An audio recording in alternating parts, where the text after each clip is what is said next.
আওয়ামী লীগের সুযোগ নাই নির্বাচনে অংশগ্রহণের। কিন্তু সত্যি কি এটা সম্ভব? মানুষ কি বলে, দেশের পরিস্থিতি কি বলে, খোদ সরকারই বা কি এরকম বিশ্বাস করে যে আওয়ামী লীগ ছাড়া তারা একটি নির্বাচন করে ফেলবে? 1996 সালের 15ই ফেব্রুয়ারির কথা চিন্তা করি। বিএনপি একতরফা নির্বাচনকে যদি স্মরণ করেন তবে দেখবেন খালেদা জিয়ার সেই সংসদ টিকে ছিল মাত্র 12 দিন।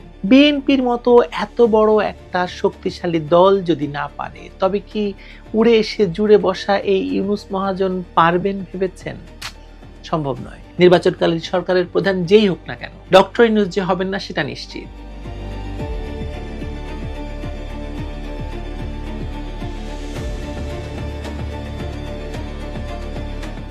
কয়েক মাস পেছনে ফিরে যাওয়ার অনুরোধ করি আপনাদের। মনে আছে আপনাদের, এক রাতে হঠাৎ কিংস পার্টি এনসিপির লাঠিয়াল নেতা হাসনাত আব্দুল্লাহ দাবি করলেন গাজীপুরে তার উপর নাকি হামলা হয়েছে। এরপর নানা নাটকের মঞ্চায়ন শেষে সরকারি ফরমানে রাজনৈতিক কার্যক্রম নিষিদ্ধ হলো আওয়ামী লীগের। এবং ডক্টর ইউনূসের জীবনে যতগুলো পাপ আছে সবগুলো ছাপিয়ে আওয়ামী লীগ নিষিদ্ধের এই ঘোষণা যে ইউনূস মহাজনের জীবনের সবচাইতে আদিম এবং ভয়ঙ্কর পাপ এবং এই পাপের শাস্তি যে তাকে পেতেই হবে, এই সত্য ক্রমশ স্পষ্ট হয়ে উঠছে এবং তিনিও বুঝে ফেলেছেন বলে আমার মনে হচ্ছে। কেন মনে হচ্ছে তার ব্যাখ্যা করছি। আওয়ামী লীগ নিষিদ্ধের ব্যাপারটি আসলে একটি মেটিকুলাস ডিজাইনের অংশ। হামলার নাটক সাজিয়ে মব সৃষ্টি হলো উপদেষ্টা পরিষদের সিদ্ধান্তের পর প্রজ্ঞাপন এবং এরপর নির্বাচন কমিশন নিবন্ধন স্থগিত করলো আওয়ামী লীগের। ইলেকশন কমিশনের এই সিদ্ধান্তের পর কাগজে কলমে যা আছে তাতে আওয়ামী লীগের সুযোগ নাই নির্বাচনে অংশগ্রহণের। কিন্তু সত্যি কি এটা সম্ভব? মানুষ কি বলে, দেশের পরিস্থিতি কি বলে, খোদ সরকারই বা কি এরকম বিশ্বাস করে যে আওয়ামী লীগ ছাড়া তারা একটি নির্বাচন করে ফেলবে? আসুন সেই ব্যাখ্যায় যাই। আমার ধারণা সরকার বিশ্বাস করে না আওয়ামী লীগকে ছাড়া নির্বাচন সম্ভব। কেন? প্রশ্ন আসতে পারে, সরকার তাহলে আওয়ামী লীগের বিরুদ্ধে এমন অগণতান্ত্রিক সিদ্ধান্ত নিল কেন? কারণ ষড়যন্ত্রকারীদের কর্মসূচি বাস্তবায়ন। এই যে ইউনূসের ইন্টেরিম সরকার, সেখানে যারাই আছে তারা নিজেরাই ষড়যন্ত্রী, তাদের পেছনে আছে আরো অনেকেই।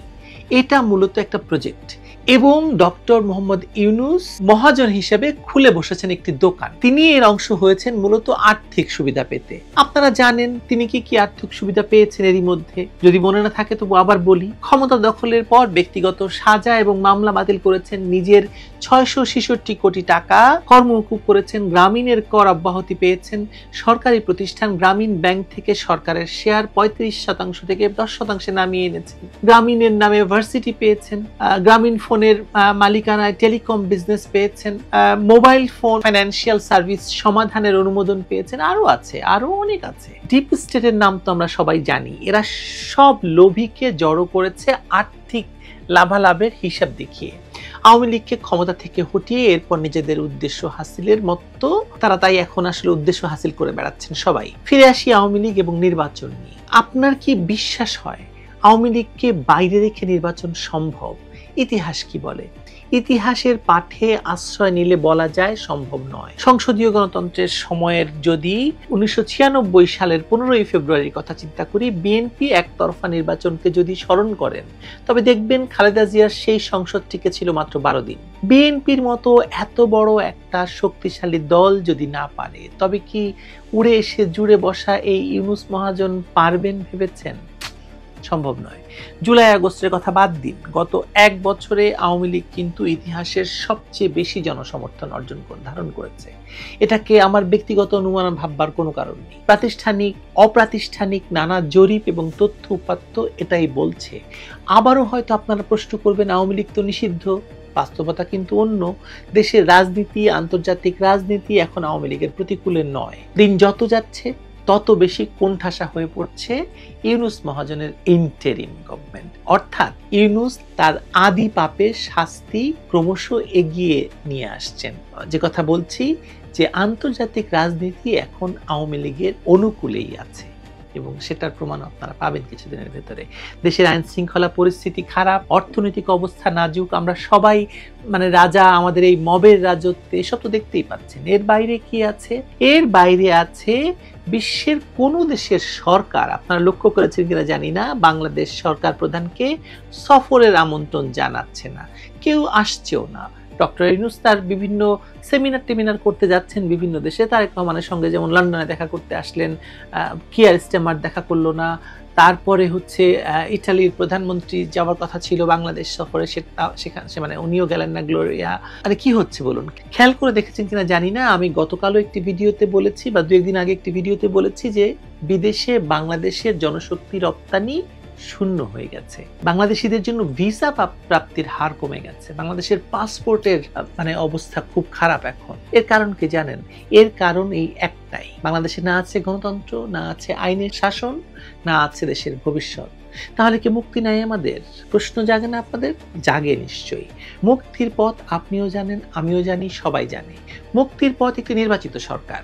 নির্বাচিত সরকার আসবে কিভাবে? নিয়মতান্ত্রিক পথে, ইনক্লুসিভ ইলেকশনের মাধ্যমে। যে কথা আমি গতকালকের ভিডিওতে বলেছি, একটি ইনক্লুসিভ ইলেকশনের পথ খোলা নাই বাংলাদেশে এই মুহূর্তে। আওয়ামী লীগ থাকলে আওয়ামী লীগকে হারানো সম্ভব না, এই ভয়ে দলটিকে নির্বাচন থেকে দূরে রাখার অভিসন্ধি হয়েছে। কাগজে কলমে নিষিদ্ধ আওয়ামী লীগ।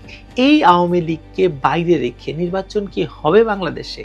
শুরুতেই যে প্রশ্ন করেছি, আমি বিশ্বাস করি হবে না, এবং আমার যে ক্যালকুলেশন, রাজনৈতিক যতটুকু মানে বিশ্লেষণ আমি করতে পারি, তাতে মনে হয় যে এটা হবে না, মানে একদমই হওয়ার সম্ভাবনা শূন্য। গত বছরের 5 আগস্টের ক্ষমতা দখলের পর অনেকের ভাষায় নাবালক বালকদের আবদারে আওয়ামী লীগের রাজনৈতিক কার্যক্রম এখন নিষিদ্ধ। আওয়ামী বিরোধীরা এ নিয়ে বানরের মতো লাফাচ্ছে, কিন্তু কাল হয়ে গেছে এখন এই নিষিদ্ধ করাটাই, যেটাকে আমি ডক্টর ইউনূসের মহাপাপ বলছি, আদি পাপও নয়। এই নিষিদ্ধের পর আওয়ামী লীগ কোথায় হারিয়ে যাবে তা না হয়ে দলটি কিন্তু ইতিহাসের সবচেয়ে বেশি শক্তিশালী অবস্থানে চলে গেছে। এই অবস্থানটা কোথায় বলুন তো? এটা আসলে জনপরিসরে, আপনার কাছে। আওয়ামী লীগ এবং বঙ্গবন্ধুর প্রতি ভালোবাসার প্রকাশ গত 15ই আগস্টে দেশবাসী দেখিয়েছে। ফলে সরকারি চাপ এবং হুমকি উপেক্ষা করে সেদিন মুজিব বিস্ফোরণে কেঁপেছিল এই সামাজিক যোগাযোগ মাধ্যম। আরো আছে, ভুলে যাবেন না, ক্ষমতা হারালেও আওয়ামী লীগ কিন্তু সারা দেশে সমর্থন হারায়নি। 1 বছরে দেশ শাসনে এটা ইউনূস মহাজনের হাড়ে হাড়ে টের পেয়েছেন। তারা ঢাকা শহরকে ভেবেছে বাংলাদেশ। ঢাকা শহর তো শুধু বাংলাদেশ নয়। ফেব্রুয়ারিতে নির্বাচনের কথা বলছেন তারা। এই নির্বাচন কিন্তু আওয়ামী লীগ ছাড়া চাইলেও সম্ভব হবে না। যুক্তরাষ্ট্র বা ডিপ স্টেট কি চায় এটা মুখ্য নয়।